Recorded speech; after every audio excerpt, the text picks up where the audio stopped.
नमस्कार, आपके साथ मैं हूं गौरव अग्रवाल। आप देख रहे हैं अड़ी। इंडियन ओवरसीज कांग्रेस के चेयरमैन सैम पित्रोदा के अमेरिका में दिए एक बयान से देश का चुनावी टेंपरेचर और हाई हो गया है। सैम पित्रोदा ने कहा कि अमेरिका में विरासत टैक्स लगता है और भारत में भी इस पर चर्चा होनी चाहिए। हालांकि बाद में सफाई देते हुए उन्होंने कहा कि मेरे बयान को तोड़ा मरोड़ा गया, लेकिन बंदूक से फायर हो चुका था।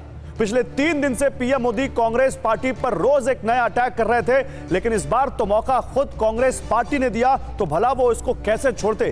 प्रधानमंत्री मोदी ने कहा कि कांग्रेस अब आपकी विरासत पर टैक्स लगाना चाहती है। साफ हो गया है कि कांग्रेस की लूट जिंदगी के साथ भी, जिंदगी के बाद भी। इसका जवाब देते हुए कांग्रेस पार्टी ने कहा कि भ्रम फैलाया जा रहा है। कांग्रेस पार्टी की ऐसी कोई योजना नहीं है। दरअसल राजीव गांधी ने तो 1985 में स्टेट ड्यूटी को खत्म कर दिया था।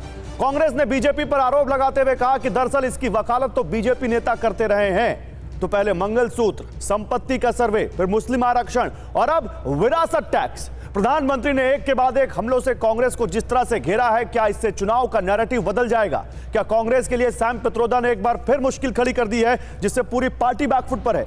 उन्हें बार बार सफाई देनी पड़ रही है। आज अड़ी में इसी पर बात करेंगे। विरासत का सर्वेक्षण, आत्मघाती परीक्षण। लेकिन सबसे पहले आपको सैम पित्रोदा का वो विरासत टैक्स वाला बयान सुनाते हैं। Among the people, it doesn't mean that you are going to take their wealth and give it to somebody. It means to create new policies so the concentration of wealth can be prevented. It's like Monopoly Act. Okay? It doesn't mean that I'll take your shirt away. All right, that's how do you read that? I don't understand. How can you do that? Okay, it's not physically possible to do that.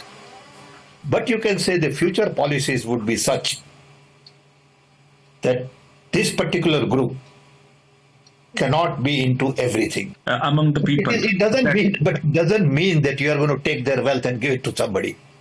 It means to create new policies so the concentration. और फिर प्रधानमंत्री नरेंद्र मोदी ने कैसे इस बयान को हाथों हाथ लिया और क्या कहा, आपको यह सुनाते हैं। शाही परिवार के शाहजादे के सलाहकार, उन्होंने कुछ समय पहले कहा था, और ये परिवार उन्हीं की बात मानता है। उन्होंने कहा था कि हमारा देश का जो मिडिल क्लास है, मध्यम वर्गीय लोग हैं, जो मेहनत करके कमाते हैं, उन्होंने कहा उन पर ज्यादा टैक्स लगना चाहिए। अब कांग्रेस का कहना है कि वो इनहेरिटेंस टैक्स लगाएगी। माता पिता से मिलने वाली विरासत पर भी टैक्स लगाएगी। आप जो अपनी मेहनत से संपत्ति जुटाते हैं, वो आपके बच्चों को नहीं मिलेगी, बल्कि कांग्रेस सरकार का पंजा उसे भी आपसे छीन लेगा।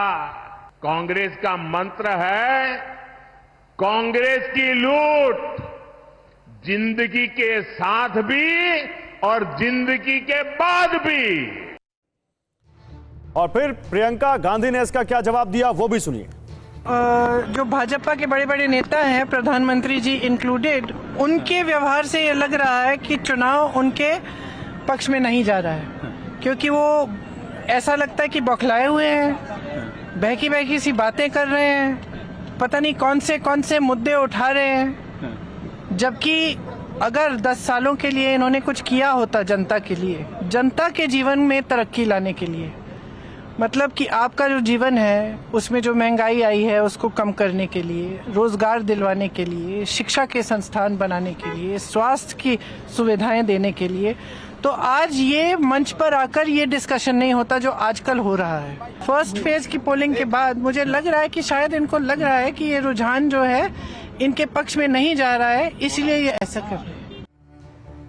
और देखिए, इस पर बात करने के लिए मेरे साथ इस वक्त प्रेम शुक्ला हैं, भारतीय जनता पार्टी के प्रवक्ता सुरेंद्र राजपूत हैं, कांग्रेस के प्रवक्ता कंचना यादव हैं, आरजेडी की प्रवक्ता और हर्षवर्धन त्रिपाठी हैं, सीनियर जर्नलिस्ट। आप सभी का स्वागत है।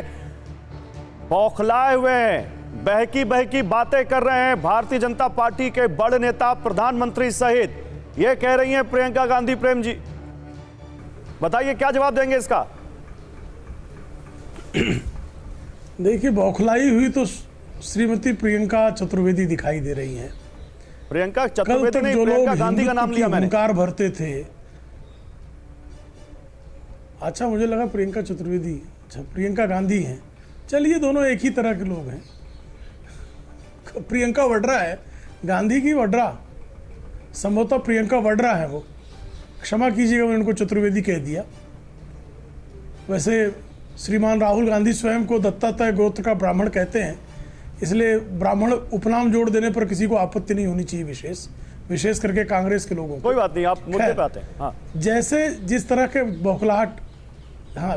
की बौखलाहट कांग्रेस की दिखाई दे रही है कि उनका जो षड्यंत्र था उसको जिस तरह से आदरणीय नरेंद्र मोदी जी ने टराटर फाड़ दिया है, उसको देखकर अब कांग्रेस बौखलाई हुई है। सैम पित्रोदा ने सुबह क्या बयान दिया, शाम तक कैसे बदल गए देख रहे हैं।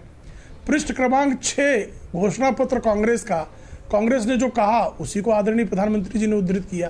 पृष्ठ क्रमांक 28 पे जो उन्होंने अपना इरादा जाहिर किया घोषणा पत्र में, उसी को आदरणीय प्रधानमंत्री जी ने उन इरादों को सबके सामने जाहिर किया। जो डॉक्टर मनमोहन सिंह 9 दिसंबर 2006 को कह रहे थे कि इस देश के संसाधनों पर पहला अधिकार मुसलमानों का है, उसका स्मरण कराया। जस्टिस रंगनाथ मिश्रा कमीशन जो है, जो गठित किया था कांग्रेस ने, जिनको कालांतर में राज्यसभा का सांसद भी बनाया था, किस तरह से उन्होंने SC ST के आरक्षण को छीनने का षड्यंत्र सिफारिशों में अपने किया था, उसका हम स्मरण करा रहे हैं। अगर OBC की का जो अधिकार है 6%, उसमें से छीन कर जो है देने की जो उनका प्रयास था, उसका स्मरण करा रहे। कर्नाटक में कल ही जो है पिछड़ा जाति आयोग जो है, राष्ट्रीय पिछड़ा जाति वर्ग आयोग जो है, उसने कल ही कहा है कि किस तरह से कर्नाटक में सारे मुसलमानों को पिछड़ी जाति में डालकर जो है पिछड़ों के हक पर किस तरह से गदा